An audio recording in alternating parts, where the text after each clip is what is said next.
Hello, my friends. Hello, my life warriors, wherever you are in the world. I do hope you're having a good day. Welcome to the Day In, Day Out podcast. This is episode 53 of the podcast today. Very lucky, very fortunate to have Nanette Fairley. She is a business psychologist. She is a third age planner, and she is the founder of WhatNextology. Basically, it helps people who are in their third age of basically of their lives. So basically, once you've learned, like once you've gone through your learning stage, like basic and raising kids, or basically doing your career, it's the step after that. Not most really explaining this the most eloquently, but she does a far better job than I.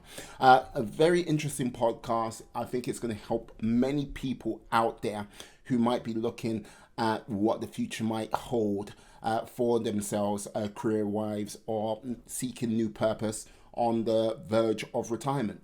But yeah, please sit back, enjoy the podcast. Have a great one.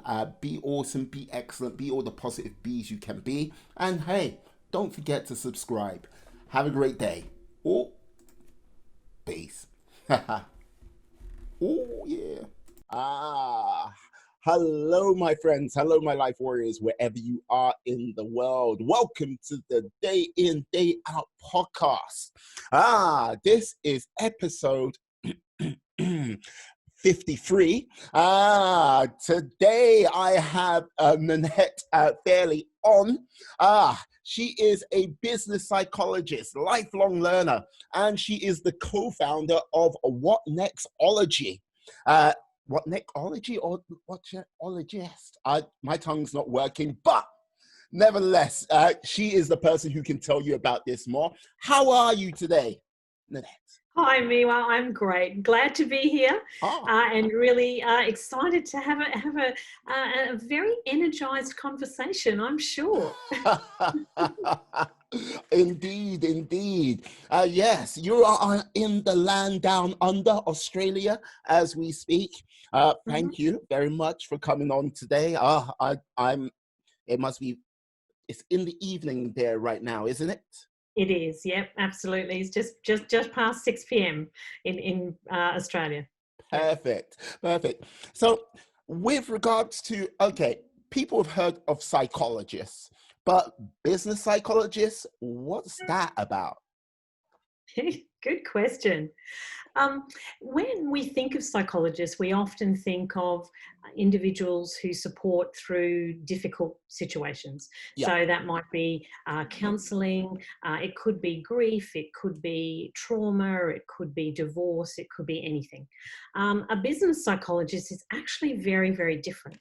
We work in businesses, we work in organisations, and we do things like help individuals manage change and Yeah. transition, which is something that I'm really interested in. And I'll talk about WhatNextology later, which is all about change and transition. Perfect. Um, Business psychologists also do testing to help identify the right people for jobs, so Mm. psychometric assessment. They can be involved in facilitating major change programs, also cultural change. So think about an organisation that has bought another company Mm. and they need to integrate that different culture into the organisation. A business psychologist will often work with leaders to facilitate that. Okay. Team dynamics, helping a team become a really high performance team. Mm. And also thinking about the top talent. So, who are the strongest performers in the organisation that we really want to make sure that we're supporting and giving them enough challenges so they don't go to another organisation. You know, we want to really keep our top talent.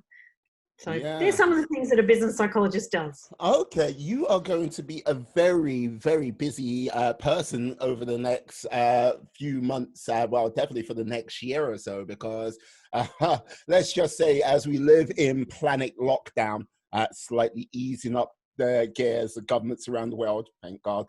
But yeah, there's huge organizational changes going on globally right now.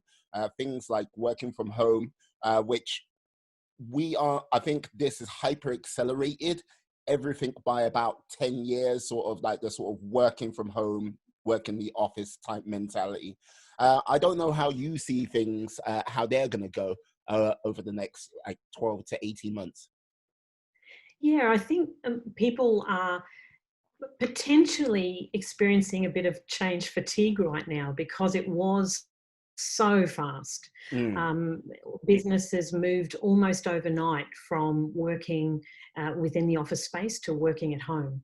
So I think, and then getting used to things like Zoom calls, working on Zoom, having meeting after meeting on Zoom is a real change for people, Mm. and not just learning to use the technology, but the fatigue that comes along with having meeting after meeting on a computer. Mm. There are some really different skills that you use, and you're having to be much more attentive and connected to make sure that even if you think about when you're in a meeting with someone, you observe body language, you observe eye contact, things like that. Mm. Those cues are much harder to get over Zoom, so you need to work much harder to get those. To identify those cues and respond to them, because you're still having to influence people, but Mm. over Zoom. You're still having to make decisions, but over Zoom. So Yeah. or whatever, whether it's Microsoft Teams or whatever package that the organisation's using. Yes, no, indeed, indeed. Like one of like I've been like because I'm a office. Well, when I work, like living the further life, that's another story. But I'm like work in an office when I'm normally working, and like this is the thing. I've been sort of so caught up with like the sort of office realm of things. But like if it was a case of some like I've also worked in an industrial laundrette in my time. So like the whole thing is now I'm just like sort of just now thinking, yeah, there's two sort of like structures now, like, well, three: people who go into the office still, people who are going to be working from home, and people where like this is no change to them whatsoever. It's like, yeah, what you're doing. And like trying to sort of get that all married together is going to be difficult, I would imagine, for organizations. Yeah, absolutely. So you think about, some of the roles that you mentioned, like a clean industrial, even like dry cleaners. Mm. They are essential services. When you think about a hospital and its need for laundry, etc., that's essential. So those people cannot work from home. Mm. They absolutely need to be in their normal place of work with the equipment that they need, etc., etc. But other roles, it's potentially easier to work from home. But some individuals will find that transition and change quite difficult. Mm. Think about a real extroverted personality who loves to have a chat at the coffee cooler or the coffee machine or the water cooler, Yeah. with their work colleagues. If they're at home, particularly if they're single, have no family around, that might be a pretty stressful challenge. Mm. Um, One of the things and we can go there later, but I actually left full-time work. I stepped into my third age last year in April, and I started traveling, and I met a number of individuals who call themselves digital nomads. Mm. And those individuals have been working independently with just themselves and a computer, perhaps for many years. Some of the women and guys that I met, 8 years, 10 years of working independently, them and their computer, meeting people as they travel. So I think that some of us who have come out of corporates and are now in this very, it will be perceived by some as a little more isolated because you're working from home. Mm. We can learn a lot from digital nomads who've been doing it for a long time. They're used to managing things like loneliness and how do I keep connection up Mm. with people, when it's just me and my computer and the Yeah. road. Indeed, indeed. Yeah, I think with regards to the sort of digital nomad life, I think with regard like with tools like YouTube, Instagram, and then basically various other tools which are productivity based. I keep seeing adverts for Hello Monday to sort of like do like project management things together to keep an eye on tracks like that. I think, yeah, they are going to be the ones which adjust to this changing world that much easier, because they were pretty much, I would say, 10 years ahead of everyone else. So it's like when you see that change come in, they're like, yeah, makes no difference to my life. It's just now you're on the same page as me. So that is very interesting on that side of things. When like this is the thing, I understand digital nomads as people who work more digitally. That could be from YouTube, doing videos, editing, like websites and stuff like this. Um, but is there a more broader sort of scope with regards to people who are digital nomads? I think the other part of it is the nomadic piece. So they move constantly. They may have a life of travel, Yeah. or they just move constantly, and that's something that they want to do. So they're not likely to be working in a corporate office Yeah. ever. One place. So they might be working from co-working space or a cafe somewhere, or their temporary apartment, wherever they might be. They land in a new place and they need to make new connections, new friends, etc. Or they retain their old connections digitally. And when the lockdown first came, there were some articles from digital nomads talking about, here's what I can contribute from how I learned to work more remotely, to work more independently, to not, have my colleagues just across the corridor who I either might want to talk to because I need some connection, or who I get support from when I can't do stuff. Think about all the things that we get support from others in the workplace: connection, technical support, coaching, friendship. Just people to vent to from time to time, people to de-stress with.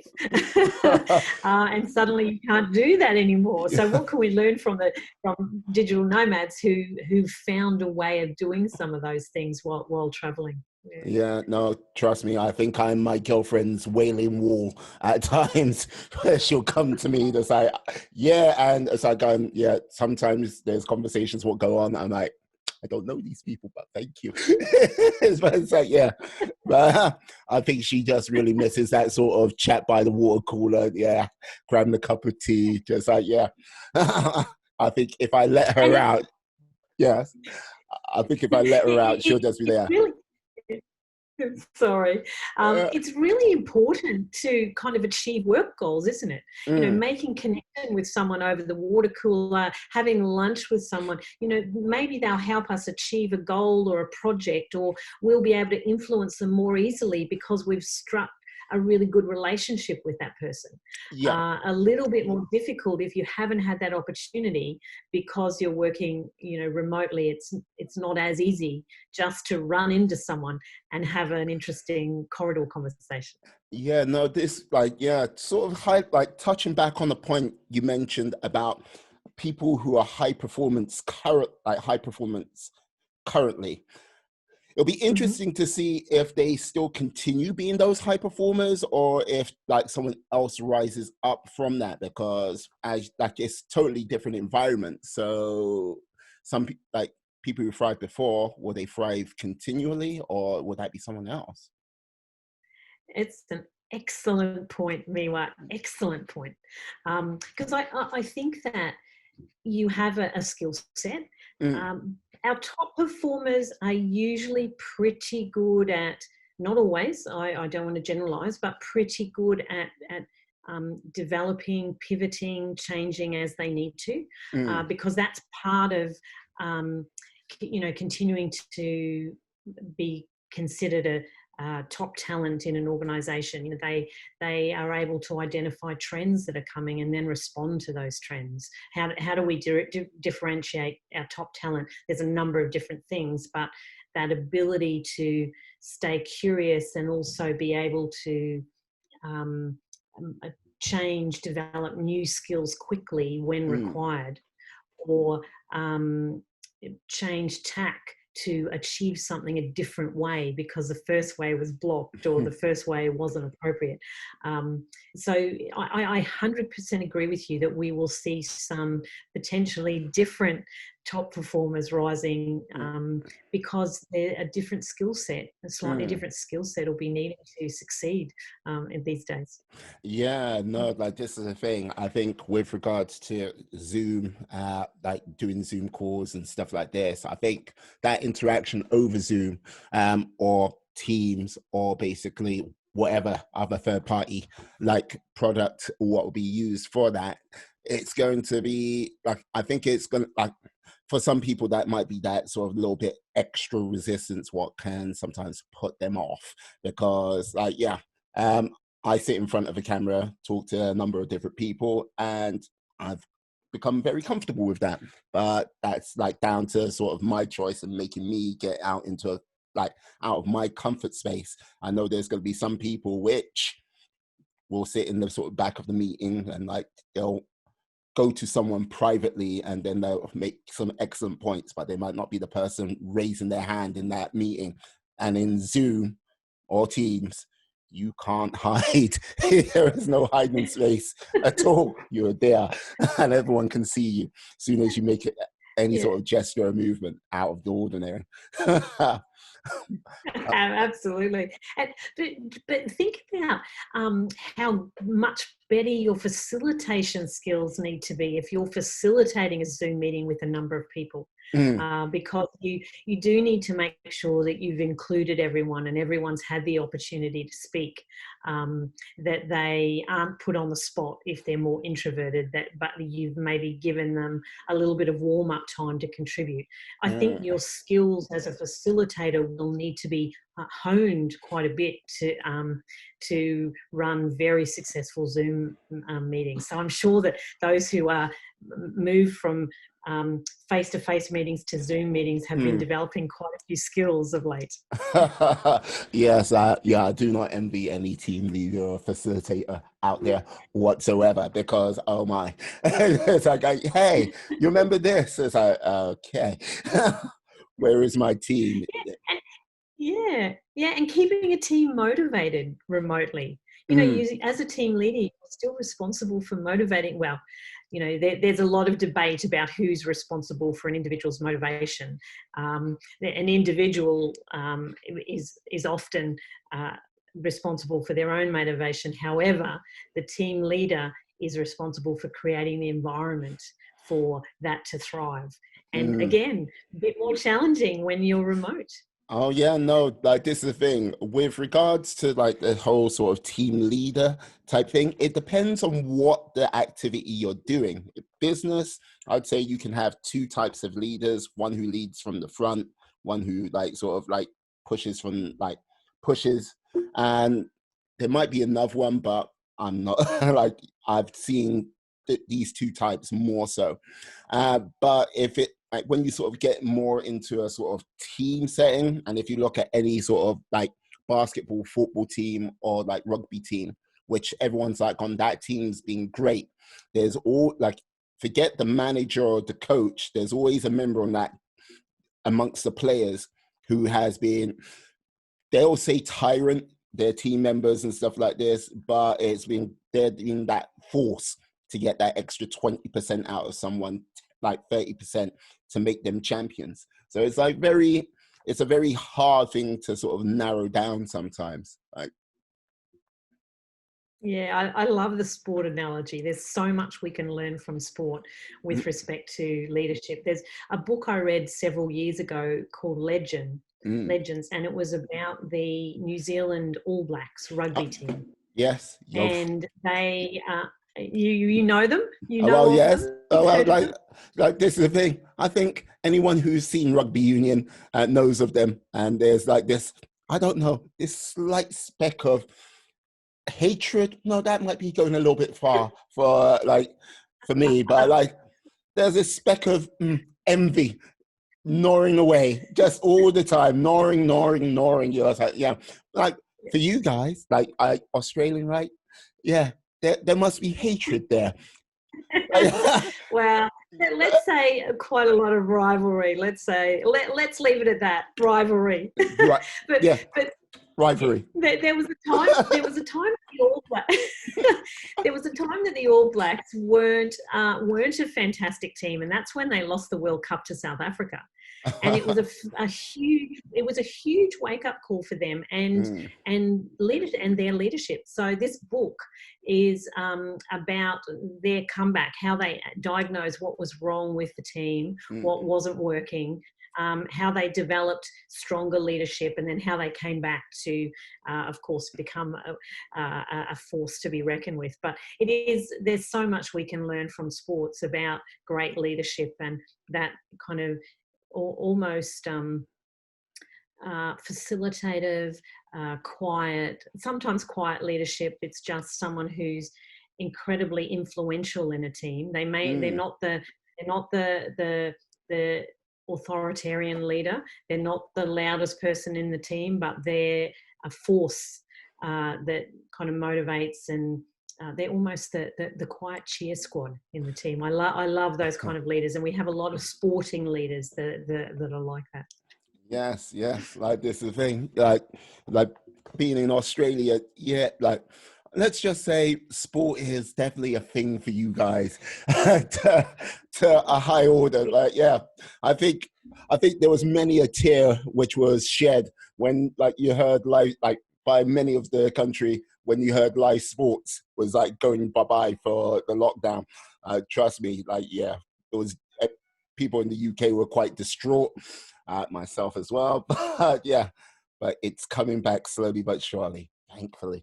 But yeah, I can imagine. One like you mentioned, you mentioned third age, like a little bit earlier in the conversation. What is the third age? Yeah, it's a great question.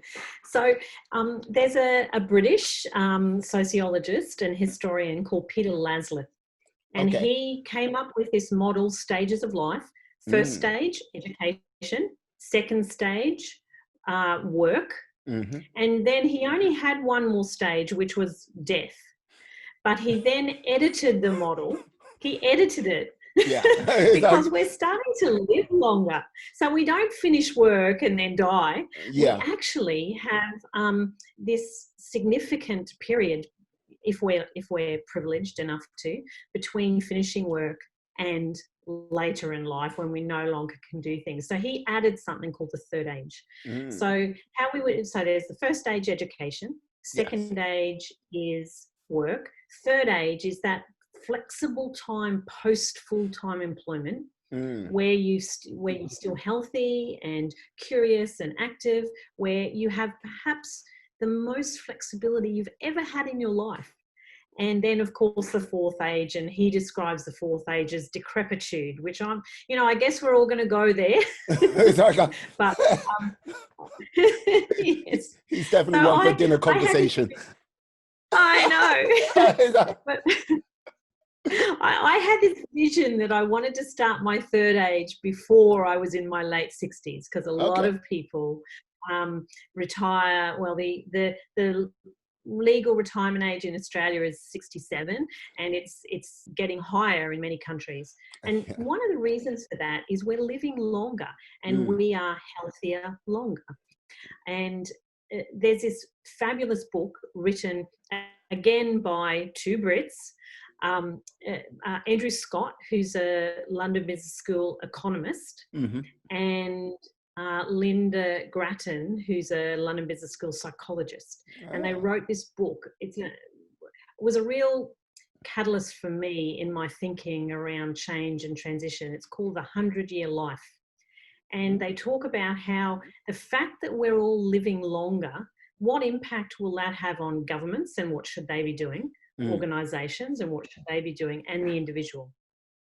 And so I kind of picked that up because I was really interested on the impact on the individual, and that point of your life, your third age, what happens after you leave full-time employment.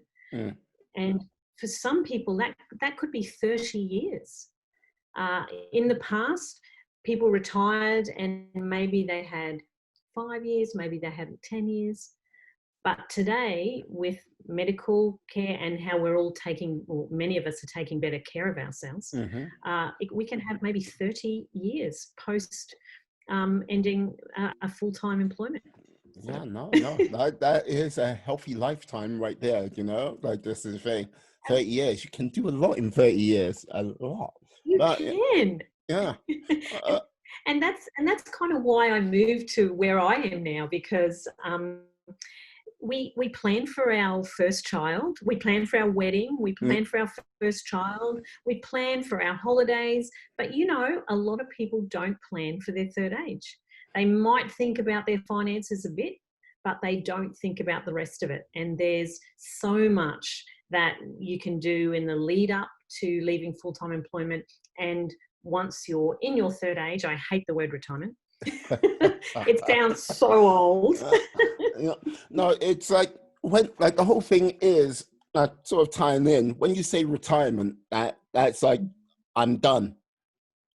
But you're not done. You're still living life. It's like, okay, if it was like retirement and like you leave the office and then someone like goes, okay, now we're gonna take care of you in this center, and yes, your loved ones can collect remains afterward. Yeah, then you're done. That's it. But yeah, when you retire, you're not really done. You're just, there is still lots of things to do. There's like, if you're not working, I would say finding the purpose is one of the hardest things to do, because so much identity is tied up in so many people's, like, how they're seen in work or what they've been doing for the community. But you still can do stuff. You can still like, absolutely. yeah. Yeah, and there's so much research, Miwa, into it. So there's a lot of longitudinal studies. There's a great one that's come out of Ireland. It's called the Irish Longitudinal Study into Aging. And there's a number around the world. And so what we did is we distilled them all down. What are those research and longitudinal studies, what are they finding about what we should all be thinking about, so that we make the most of that period of our life, our third age, and that we extend it as much as we can. So we put together we did the research, we understood what all of these major studies are telling us, and then we put it together into a questionnaire, which is a free questionnaire on our website. So people can, if they're thinking about what they want to do now as they start planning for their third age, or they're in their third age and they're not enjoying it, what can they do? And there's a whole raft of things. So we from the research, we created a model, and we help people think about how they are against each of the criteria or factors on that model. And from that, helping people put together a plan for their third age. So, and the very first thing is exactly what you just said, Miwa, is purpose. So what will get you out of bed in the morning in your third age, when you're not going into the office every day? What will give you your sense of identity, your sense of purpose, your sense that you've got still some goals to kick? Yeah. And that's a critically important starting point. So good point. Oh, thank you. If you're looking for people. No. So yeah, you mentioned that, yes, you wanted to start before the decrepit. I don't know why you call it, but it's like, but like, yeah, you made your change to do your third age, like, yeah. So what sort of was that sort of spark which went, that's it, I'm moving, I'm changing, that, and yeah, how did you initiate? Yeah, it's a really good question, because I'm not an impulsive person. Okay. So I actually put quite a bit of planning into it. So at the time, when I first started planning, which was about 4 years before I actually left full-time employment, at that time I had set up a business, and I'd been running the business for about 16 years. And then I also got this fabulous job in a big corporate. It was like my dream job.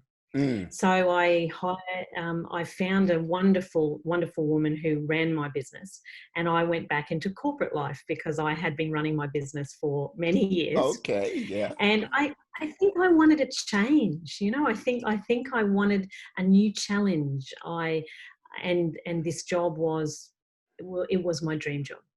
So I did that for a number of years, and then, but I knew I didn't want to do it until I was 65 for a lot of reasons. Mm. It was super busy, um, wonderfully challenging to work in talent management and cultural change and team development. Wonderfully, wonderfully challenging leadership Mm. development.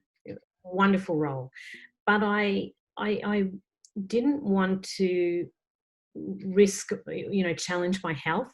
I didn't want to get to 65 and not really seen anything, just had worked and worked and worked. Mm. And the years that I ran my business, really it's a 7-day-a-week job.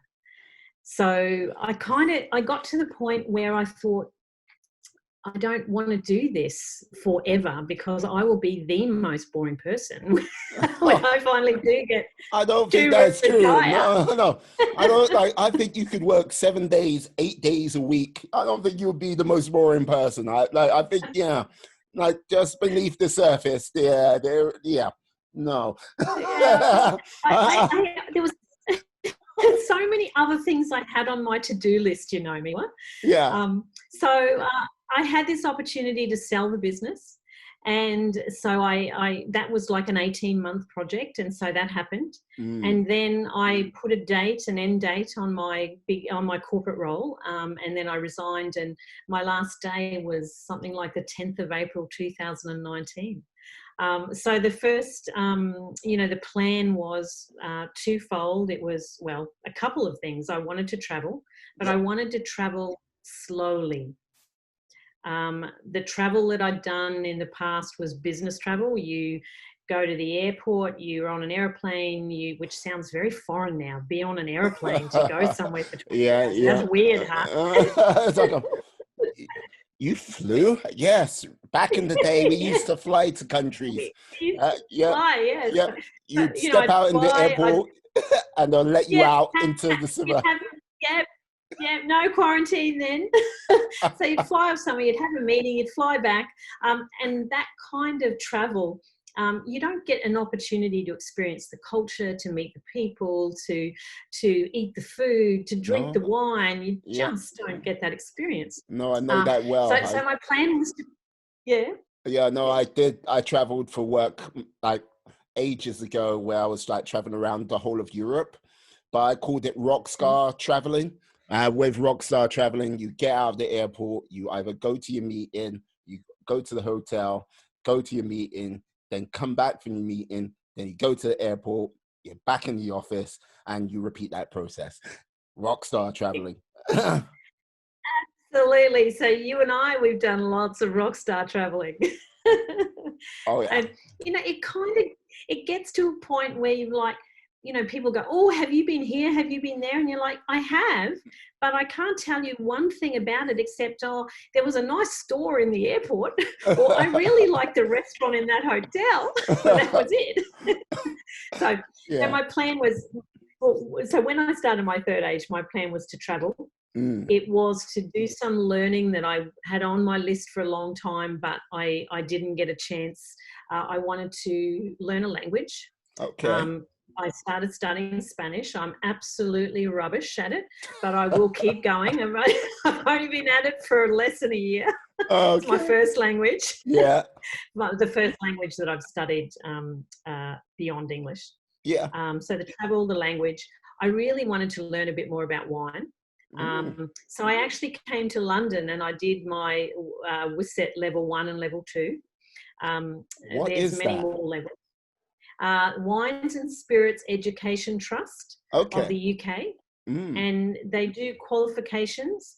And I think the top level qualifies you to be a sommelier. Nice. I'm not interested in getting that high because, oh my gosh, I think I would have to study for about 5 years. But I was just interested in knowing more, So I did my level 1 and level 2, and I'd like to do level 3 sometime in the future, but it's about 6 months of study. So I'll leave that for a little while.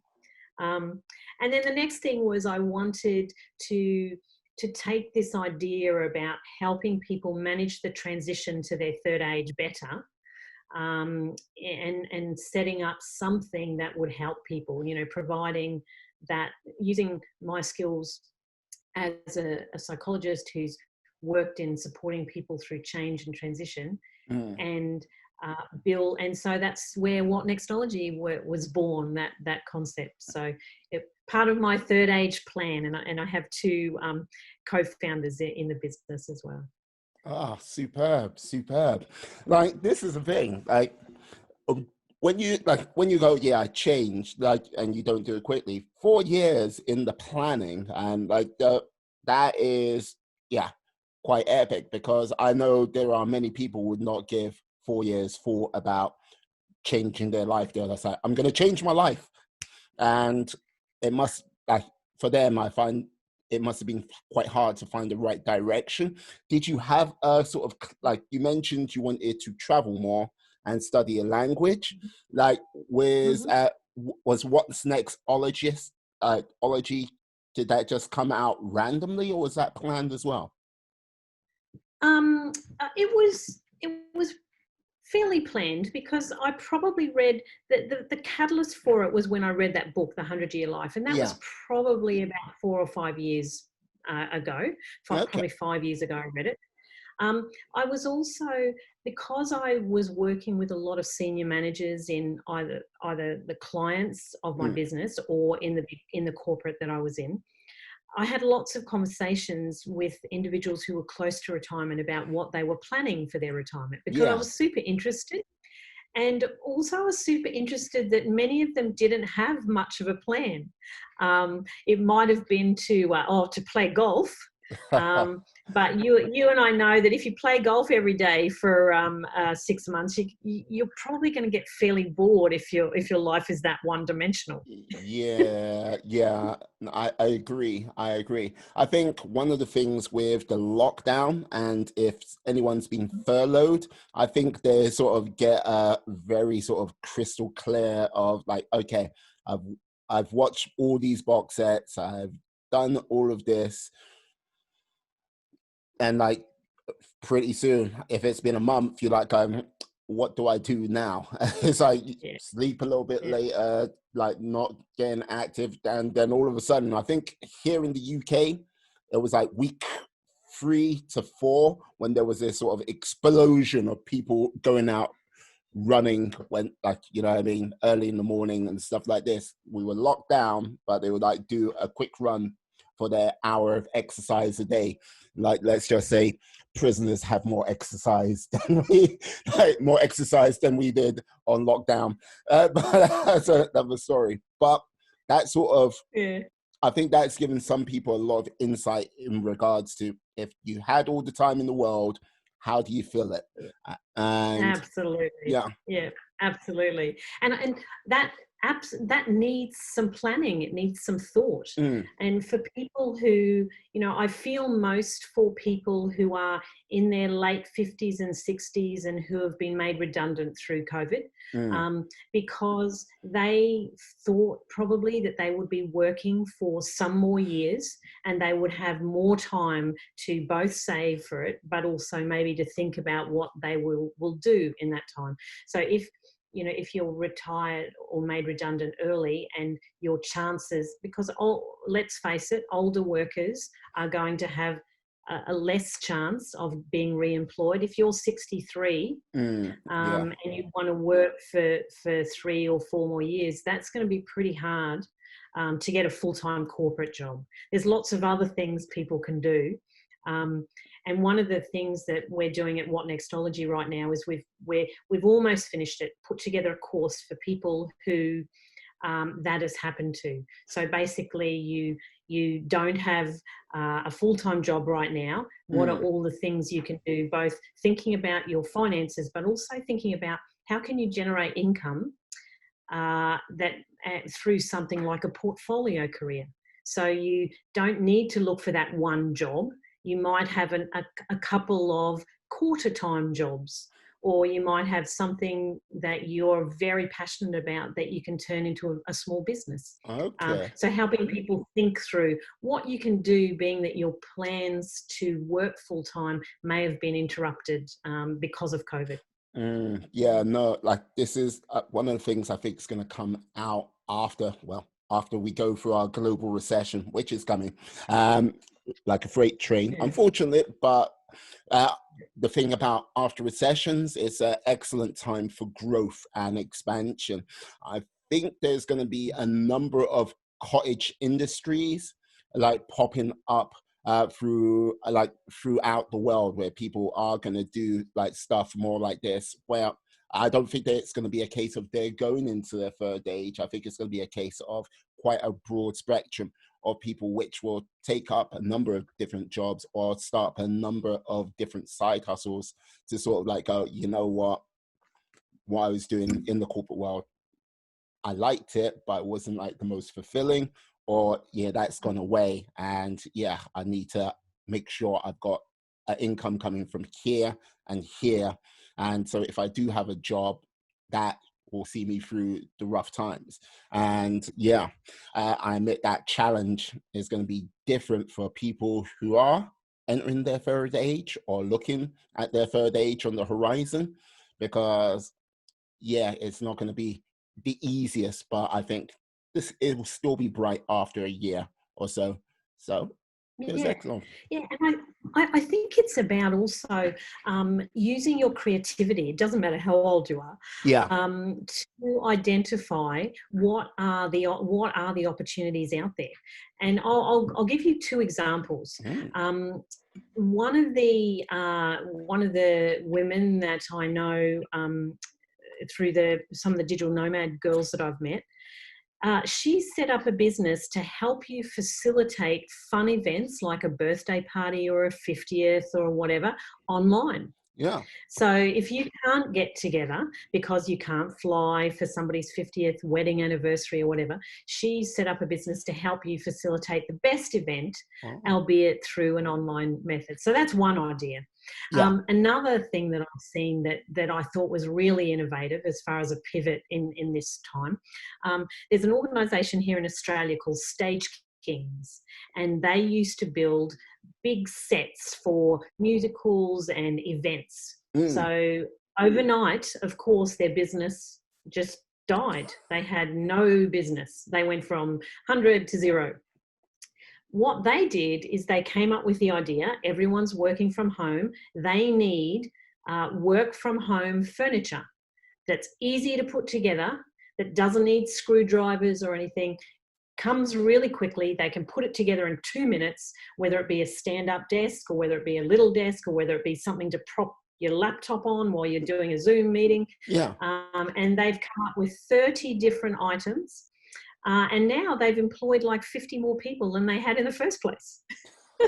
So, you know, as you said, with change comes opportunity, but with growth also comes opportunity. So I think those who are in their third age, I would say don't lose hope, because you have some skills that even if you have lost your job through this period, you have skills that you can repurpose, and perhaps you have some creative ideas or you've seen a need in your community and you can fill that need. So I do think there are going to be opportunities for people to have either a portfolio career, a couple of quarter-time jobs or part-time roles, or to set up a small business in a passion area or in an area that they've seen there's a need. Oh, no, outstanding, outstanding.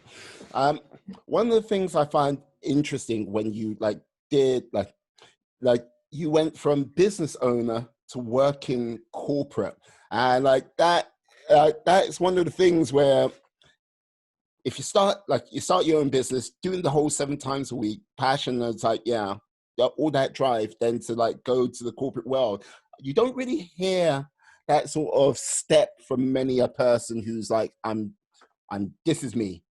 and then like to step back when everything's still perfectly fine and go, you know what, I need a change. I find that very interesting indeed.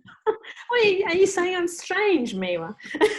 No, I'm not saying you're strange. I would say this is the thing. I would say I'm going to go with brave, because like the whole thing is, you know, the world one way, and you fought tooth and nail to get into the world that way, and then to all of a sudden to go, okay, you look, this job came up, and you like go, okay, to leave everything you know and understand, which is what is up, what is down, this is left, this is right. So all of a sudden to go, okay, I'm going to do this corporate world, and then like I'm going to leave my baby with someone else to run that. Like it's a case of like, so you got a new up and down, you got a new left and right, and then you got to trust this person as much as you vetted them. Like they could be like your lifelong friend. You're like, but you're like going, how can I really trust them with my baby? Like, so this is the reason why I find it interesting you did that. Yeah. And I agree with you. I have to say, the first year of stepping out of the business, it was like I'd left my baby somewhere. It really was. But a couple of things. First of all, why did I do it? So I'd been running the business for about 16 or 17 years at that point. And I think I got to the point two ways. First of all, I think it needed a different level of commercial acumen than I have. I'm an occupational psychologist, a business psychologist. I love the technical side of my job. And the business had grown to a point where I thought it really needed a commercial person, and I did recruit a much more commercially astute person than me, and she really took the business to another height. So that was one reason. The second reason, I kind of we had a core business. So the business had 3 different divisions, and we'd been doing that for the whole, three kind of 16, 17 years, those 3 divisions. And I felt like I wanted a change. I wanted a new challenge. It was the whole cycle, prospect for work, pitch, write a proposal, support the team that are delivering it, do the billing. I mean, I didn't do any of that. I was overseeing it, but it felt that I needed a bit of a new challenge, more variety. And this opportunity came along in a great organisation, and the job was, I could have written the job description myself, and it got me excited again. I really, it wasn't, it was different. Although I loved business, it kind of was almost a little stale for me. I think I needed a new challenge. So yeah, I went back to the big corporate. I was involved in the business still quite a lot. So I chaired leadership meetings for the first kind of 6 months, in an evening. The person that I recruited wasn't a psychologist, so she had quite a lot to learn about the content of the business, but she brought so much from a commercial and a strategic perspective that we were a great balance for each other as well. Okay. Oh, that's great. So what, like, you were completely hands off when you were like moved over to corporate, or were you just like every now and then a gentle hand on the tiller? Yeah. For the first year, I was probably, so the first 6 months I was probably there once a week, just for one meeting in an evening or on a weekend. And then after that, it was once a month. Okay. Yeah. Of course, I was on call. I was on email call. I was on phone call. I was very close to the finances. I would be speaking with the finance director of the business quite regularly, just to make sure that, there was no drastic changes. But I found a real gem, I think, and who was demonstrating good business growth, and the team, loved her. So, my baby was out in the world. Superb. No, look, as I say, brave, like, because, yeah, I'm going to say it again. Yeah, very brave of you. Takes courage to do that. And basically to look at oneself, be aware to like you have grown to a certain point and you want it to grow more, moving yourself into Mm. that place of discomfort. Yeah, not many people would, and I think not many people would take the action to do it, because it's a case of it's all fine and good to say it, but it's another thing to actually act upon those words and do it. I find, Mhm. you know, Yeah. I've got, as I say, yeah, yeah, not a boring As I person. said, yeah, well, thank you. But as I said, I encourage everyone to do think about before you make those big changes. Mm, I'm not impulsive. So there was planning. You know, I had to think about my finances. I had to think about what I did with different things. mm, Would I ever regret stepping out of this job? I had to really do a lot of soul searching. I also had committed to complete some projects in the role, so yeah. I needed to get those done. So I would say, yeah, there's a time for impulsivity, but throwing in a perfectly good full-time job that was not that was a career, that was something that I enjoyed, is not a time to be impulsive.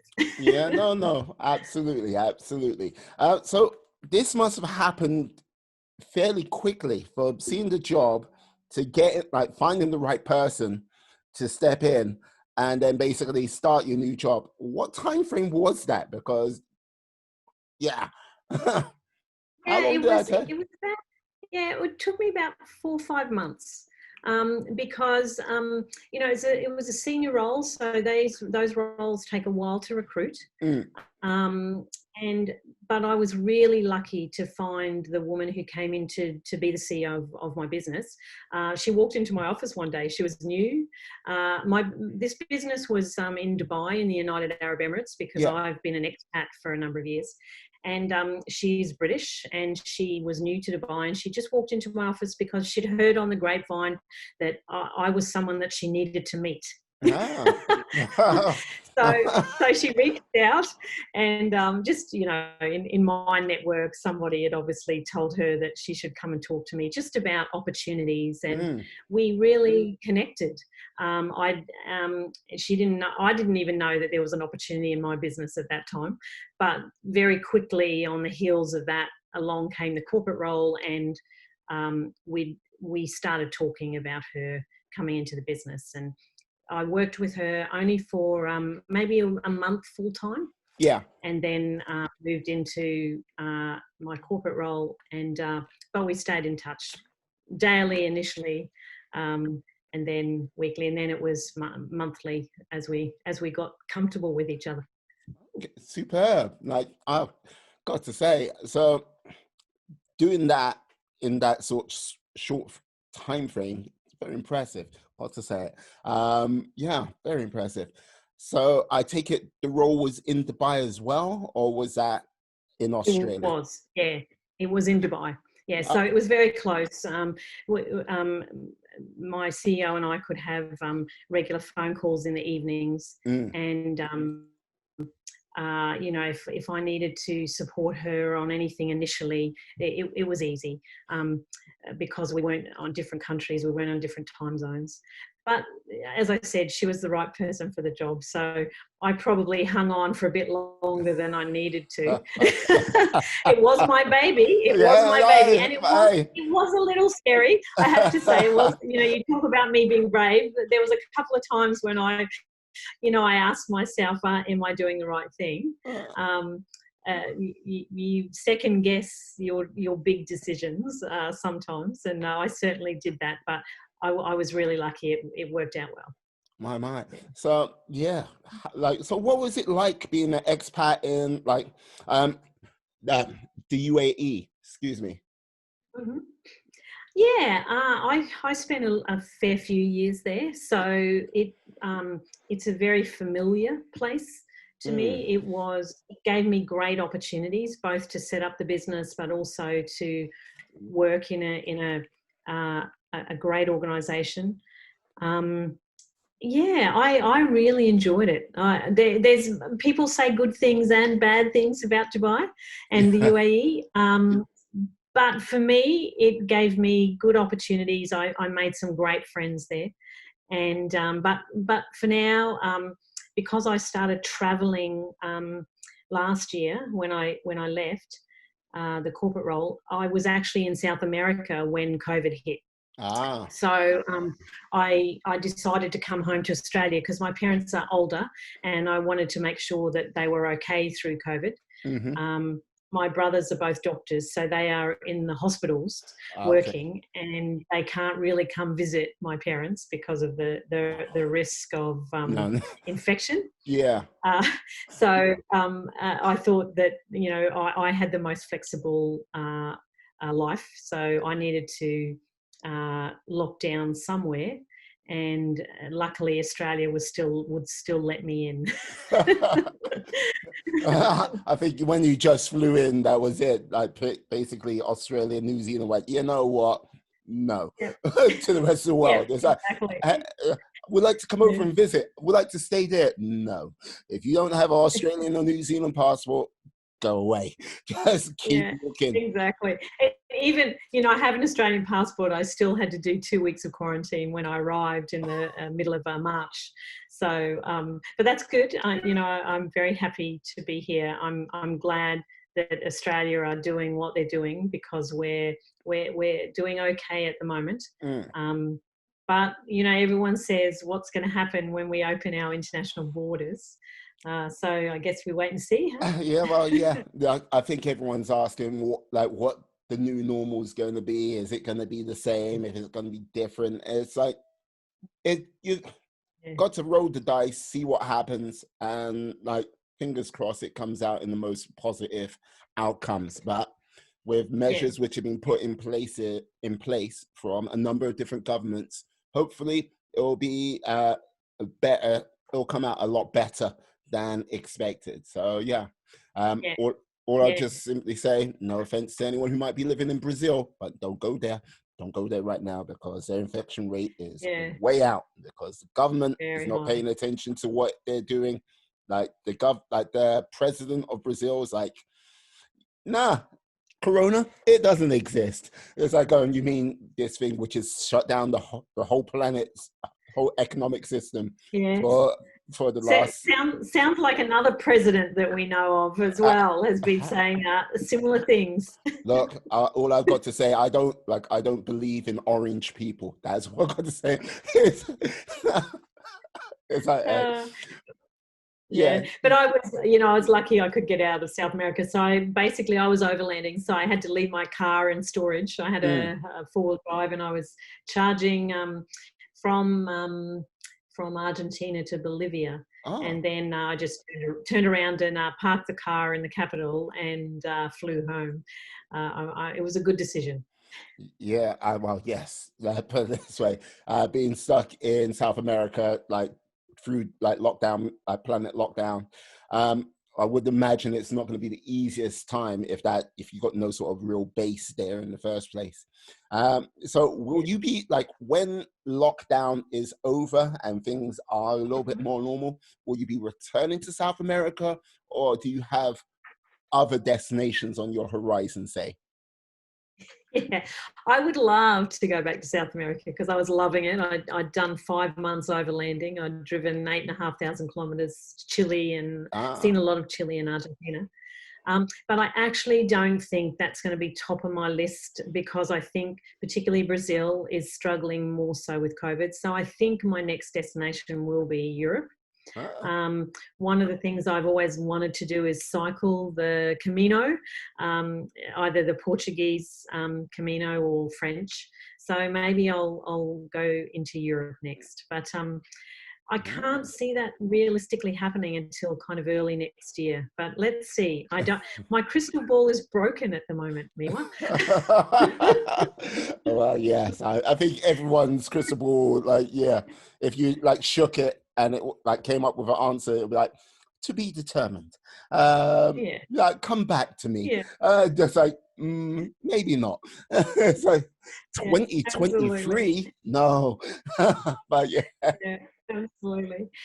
But it's given me, great opportunity, one, to reconnect with my family, which has Mm. been fabulous, but also to work on WhatNextology. So to really think about, how and to begin to grow the community. So we have a really active Facebook community, which is starting to grow, which is Mm. fabulous. We've developed a couple of courses that really help. The first course really helps people think about their plan for Yeah. their third age. We talked before about the need for a plan. And the second course is, as I mentioned before, about, if this COVID thing is giving you a bit of a kick in the butt as an older person, what are some of the things that you can think about from a financial perspective and an income perspective? So that's been a good thing, being locked down in Australia, because I've had great internet connection. Mm-hmm. I've had time to work on it, and in between I spend time with my parents, and that's been great. Oh, superb, superb. Will you be like, I don't know, have you already come up with a podcast for like What's Nextology? Or is it a case of you're thinking about it right now? Well, we haven't gone there yet. And this has been fun working with you today, because I'm watching what you're doing and learning from an experienced podcaster. Experienced podcast.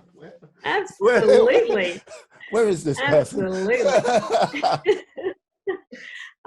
But for now, what we're working on the Facebook community, Mm-hmm. and keep making that pretty active and a bright place to be. And we are setting up a YouTube channel, because we're doing a lot of interviews of people who are doing interesting things in their third Mm. age. So whenever I meet someone, and when my co-founders meet someone who has got a plan for their third age, or is doing something interesting in their third age, we try and interview them, because these stories will be inspirational for others who perhaps haven't found their identity yet, or haven't found their purpose yet in their third age. So Ah. I think a YouTube channel will be first. Mm. Podcast somewhere down the track. Yeah. Yeah. And Yeah. how long have the interviews been? Have they been 10 minutes, 20 minutes? How long? Yep, good question. So we would love them to go longer, but at the moment we have two different types of interviews. The first one, which we call Stories on Saturday, and we put those in the Facebook community, and they're Mm. kind of 5 to 8 minutes, and Okay. their stories, people telling their stories. And then we have, which will go on our YouTube channel, the Expert Series, where we're interviewing people who are doing. So, for example, I interviewed a woman who runs a solo travel company for older people, and they share their expertise, and those ones go for an hour. So 45 minutes an hour. So I think it's more difficult to upload a very long video into Facebook, because I'm not sure when we're scrolling Facebook that we want to watch a long video. But if we go to YouTube, I'd appreciate your advice on that, Miwa. Is it okay to ask for your advice? No, certainly. Like this is like there are things I need to do for my podcast, and like with regards to my YouTube channel, which small but everything's growing. When you mentioned the 5-6 minute segments, putting like if you put them up on Facebook, Instagram, because more and more the demographic of Instagram has shifted from what it once was to basically the same thing as Facebook. So it's like, yeah, a very broad like range of people on there. I think if you put it on Instagram TV as well as Facebook, that would work nicely. With your long Okay. form videos, you can just simply convert them, rip the audio, and you can put them up as your sort of podcast episodes from there. So you have another way of doing it. It comes down to what you want to make grow faster, if you get what I mean.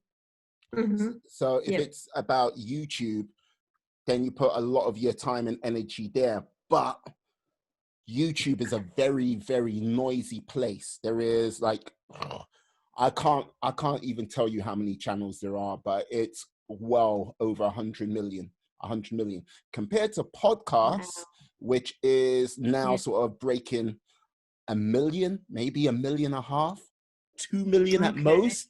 Like, Yeah. but there's less Yeah. noise there. So I would say upload it on both. Put Mhm. your like, this is something I need to do for my long form like videos, is like, and I use this, I observed there's a guy, Joe Rogan, you might know him, you might Yep. not. I've heard of him. Yep. Yep. I've Yeah, heard of him. Yep. yeah, he is like the king of podcasts at this present time. Had a recent $100 million deal for like, he's done 1,900, like, no, 1,400 and something, 92 or 93 episodes.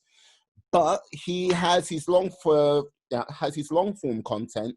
But what he does with the long form content, he'll pick out key pieces out of that, and he sets up a clip channel. So with that, Oh, okay. yeah, Nice idea. yeah, Yeah. with that, Mm. you've got clips which you can then link to your YouTube channel or your podcast, and it's just a sort of, well, a gateway into getting people to consume it all. So like, Right. plus, if you Nice want idea. to, yeah, you can then upload more content up on your Facebook platform, your Instagram, like TikTok is a bit like the Wild West at this present time. It's becoming more civilized, and like, it definitely skews younger, but you know, I mean, Mhm. like, those youngsters will grow up, and those youngsters do have the ears of their parents. So it's still an avenue, but I don't know if you want to go there, because it's most like, if you're doing video, it's 60 seconds on TikTok, whereas Instagram Live, I believe if you're doing a live thing on Instagram, I think you can go up to I think half an hour, maybe an hour on that. But Okay. just trying to think one more. And then, yeah, other platforms, you got other things. But Yeah. what I would also say is, if you can get into the sort of doing something live on a regular basis, Mhm. with like, I think you made mention of that on Facebook, you do lives, is that Yep. correct? Yeah, we Like, do. Yeah, we do lives about once a week. We need to do more probably. uh, Short, couple of minutes, 2, 3 minutes. like, if you say do a 15-minute briefing, like every, like, Monday to Friday, if when you can fit it in, but at the same time, uh, that'll Okay. help basically build your sort of live portfolio, and then you can look to doing it on LinkedIn. And the reason why I say that, LinkedIn, for they, like, I'm just going off what I can remember reading of the sort of criteria to get Mhm. like, to permissions to do live, you've got to prove you've done live on other platforms before they Ah, actually okay. let you Okay. get it live That's a on. good tip. Yeah, so Yeah, I would that's a say use this Facebook Live as a gateway to, like, um, LinkedIn Live, because that's, I would say, where would be a real good little gold mine for you, yeah. and putting up the Yeah, I think clips yeah. as well up on Yeah. LinkedIn, with regards to that as well, to get people on to your long form content, your YouTube channel, your podcast. And I would say definitely anything long form you've got, if you got it, like, if you can do it consistently once a week, um, Mhm. just like Yeah. take the Good point. audio, put it up there, and you have yourself a podcast, and then, yeah, you still got yourself a video as well. So it's about Mm. upping how much content you can get out there. Yeah, And yeah, that's really, really good tips. Can I just ask you, when you said Facebook Lives, our mm, Facebook group, we've got almost 150 people. We only started it like 6 weeks ago, 5 weeks yeah, ago. yeah, that's great. Um, if you were going to do a live every once a week, would you do that on your Facebook page? Because that's not a closed group. You don't have to have people to join the group to be able to see it. Would you do it on your uh Facebook page? you can do it on your Facebook page, and like, this is the thing, then you basically, anyone can join it. And like, I'm Yeah, saying, this is rough, like, I know, yeah, yeah, you can do it on your Facebook page. Anyone most probably can join it if they can see it, But yeah, Yeah. it comes down to you. If your group is public or private, it's up, like, definitely your Yeah. members will be able to see it. But with the thing with live, it is a little bit more of a challenge, because you got to try captivating that audience while it's Yeah. actually going on, if you get what I mean. And like Yeah. sort of getting to Yeah. come back time and time again can be difficult. There's a guy who, I believe his name's Pat Flynn. Yeah. He Yeah. I listen to Pat Flynn. Yeah, I listen to Okay, him. Yeah. yeah, he's Yeah. like his YouTube, well, his live channel, which he calls the income stream. He has been Yeah. actually every day from lockdown. So he's on episode 100. He has been going live just like every day, Oh, every day, every day, okay. and like he does it at the same time, but it's a case of that Mm. hour he gives, that 2 hours, and like look, it like it's really sort of led to some like considerable growth, because people see him coming on, and you like go, oh, what's in a live stream? When you're talking, you're getting 1,000 people coming on, interacting with that, with that. When you've got Yeah. so much else going on, yeah, that's damn decent. That works Yeah. out quite That's nicely. And then amazing. That's yeah, great. and then after that, people can still watch that live stream as a regular YouTube video as well. So it's about more content, more quality information, and more opportunity and chances for people to find you. And this is, as I say, Yeah. I need to do a clip like channel for myself. It just means I'm going to have to sit down, and one of the things I don't like hearing on when it's recorded is my own voice. So there you go. So yeah. Yeah. Yeah. Well, one of the things I prefer recording over live is I get the chance to edit it.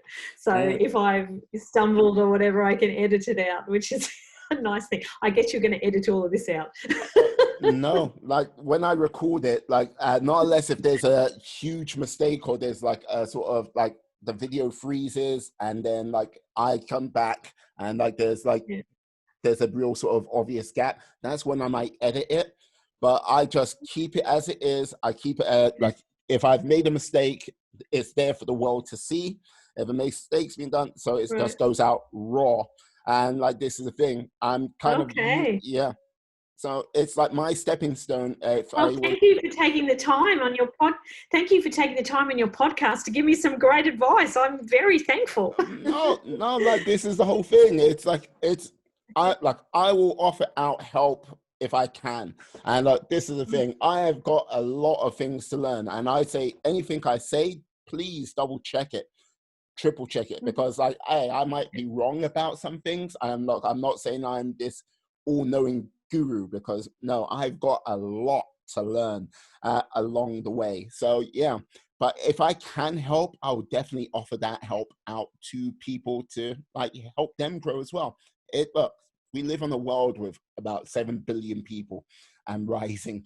Look, there is enough cake out there for everyone to have a nice day with it, to have a nice little party. So yeah, if I can, I will. Fantastic. Great. Thanks again. I appreciate that. No, no problem, no problem. Hey, if you got any more questions, I'll be happy to answer them. But yeah, but I think you will be absolutely fine, though. Think so, yeah. So yeah. Yeah. But the goal is really to find the audience, because there are people, and there was a recent study done. It was really interesting. It's just been released. An Australian researcher, psychologist, he did a big study in the UK and the US, Mm, and things like loan. We talked about. Finding your identity. But one of the big challenges of your third age, because you're no longer in work with colleagues, is loneliness. mm, And this piece of research showed that it is as risky to be lonely as it is to be obese, to have excessive alcohol consumption, and also to lack in exercise. So our goal with WhatNextology really is just to find those people that need the support, that mm, need a community, because mm, we provide a community, that need support with a plan for their third age. And so your tips on how I can reach them, how we can reach them better, I'm very grateful for the conversation we just had. So thank you. No, no problem, no problem. And like this is the thing, yeah. Reaching that community, yeah. I think there's going to be a lot more people thinking about what's the next step, just because, like, yeah, the lockdown, like even if there wasn't a recession on the horizon, the lockdown alone is going to like make people go, is this what I really want to do? Is there more out there I could be doing? Is there a greater purpose for me to do something? And like, yeah, I think there are going to be many people who are going to be like, yeah, I need to do something more. I need to push myself more. I need to get out of my place of comfort and see where I can like take myself in the world. And yeah, like some of it will be well planned out and it'll be executed like there's like a fine piece of art, and some of it is going to be chaotic, nasty, and it's just going to be had to come out of the realm of necessity, or else. And look, like the person I think the example of the third age champion is Colonel Sanders. Like at the age of 67, the guy went out and he created Kentucky Fried Chicken, one of the world's largest franchises. So you know what I mean. So and that That's was a great back in the example. yeah. A great example. Yeah, really good example. And you know, there's so much ageism that older people are told that, you know, what, you want to start a business? You're whatever age you are, you want to start a business? And I would say, why not? Yeah. Kind of whatever is next for you, as long as you've done the thinking, the research, and you're in a position to be able to do it. Why not? We need to challenge those ageist stereotypes. Yeah, but like this is the thing, like the government knows how much, like this is the thing, employers might not see the value of older people in society, but well, I should say the corporate world doesn't see the value in older people. The government, they do, because like if they tend to mess with like budgets, groups like the elder groups in society, they know they're in for a dogfight, because one thing like older people have over younger people is that experience and that wealth of experience and knowledge, what comes with time and like different organizations, and like you give people time to like go, oh, you want to mess with us here, okay, we can galvanize, we can build a movement, and yes, we know all the little tricks you're gonna pull to do that over like a young group which like has no clue. And I think they like if you got old and young to work together, like yeah, I think the world would be so much more of a richer and more fulfilled place, because understand the balance and like yeah, use that energy to make something great happen. But it's just two people talking on a Zoom call at this present time. Who knows if this will lead to change in the world? Absolutely. Yeah, and there are some good initiatives around that intergenerational learning. So, for example, when country-based students come to a city to go to university, there are some organisations that help place them with older people who might be living alone and may need a little bit of company or support from time to time. So that kind of intergenerational support. Also intergenerational learning. I mean, when I need to do something on the computer, who do I ask? One of my nephews, and they age from 12 to 16. Yeah. They know everything there is to know about technology, almost. They're digital natives. Yeah. Just like that, you're like, yeah, can you tell me how to do this? It's always followed with like, okay. It's like, okay, this is how you do this. Okay. Exactly. Yeah, but there's so many great opportunities can come from that intergenerational learning and communities. So yeah, hopefully more and more governments and organizations even will think about, using older people to be mentors. They may not be on the payroll permanently, but imagine having a really skilled CEO who's now retired, mentoring young new CEOs in a business. Yeah. That would be fantastic. But some organisations take advantage of it, some not so much. But hopefully, something we can all influence in the future. Absolutely, absolutely. I'm sure. Tell you what, it's been an hour and 22 minutes. Like, yes.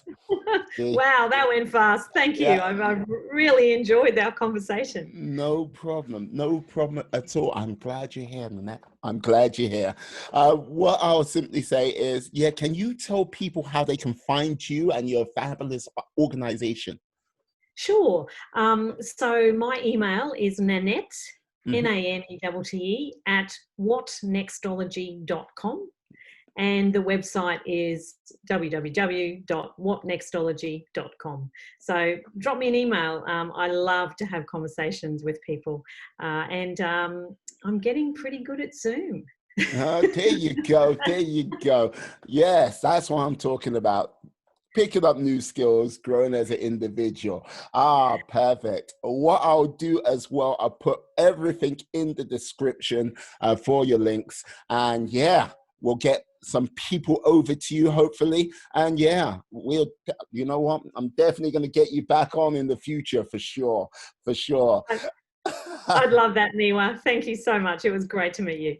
Pleasure's all mine. Oh, wunderbar, wunderbar. Anyway, I would like to say thank you, my friends, my life warriors, wherever you are in the world, for listening to the podcast up until this point. You are superb. You are wonderful. You are excellent. So stay well. Be excellent. Be cool. Be all the positive bees you can be in this world. And yes, we'll speak again. Peace. And